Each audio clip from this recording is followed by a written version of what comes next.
नमस्कार, आपलं युनिक गुरुकुल क्लासेस मध्ये सहर्ष स्वागत आहे। तर आज आपण भेटणार आहोत श्रेयश लोणकर हा इयत्ता 6वी मध्ये शिकणारा विद्यार्थी आहे आणि आपण जो उपक्रम घेतो क्लासमध्ये की डेली 2 क्वेश्चन्स आपण पाठांतर घेतो सर्व विषयांचे।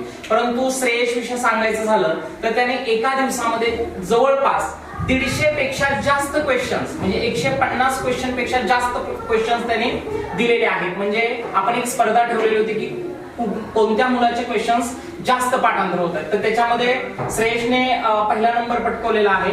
तर जवळपास त्याचे 150 क्वेश्चन्स आहेत आणि आपण त्याला कंबाईनली म्हणजे कोणतेही क्वेश्चन अल्टरनेट मध्ये विचारणार आहे। सो श्रेयश, मी तुला पहिला क्वेश्चन विचारतो, एक्सप्लेन वैदिक society.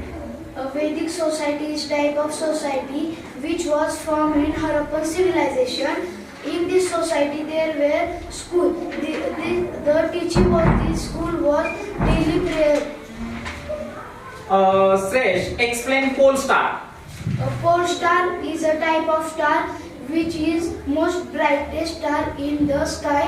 This star determined the north direction. Earlier people were using this star to determine north direction. Very good. Define magnifying glass.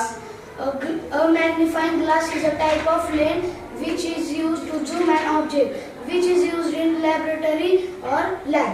Explain taxes. Rulers were using taxes because they want money for giving for their soldiers and to maintain freedom in their cities. There were many taxes at earlier.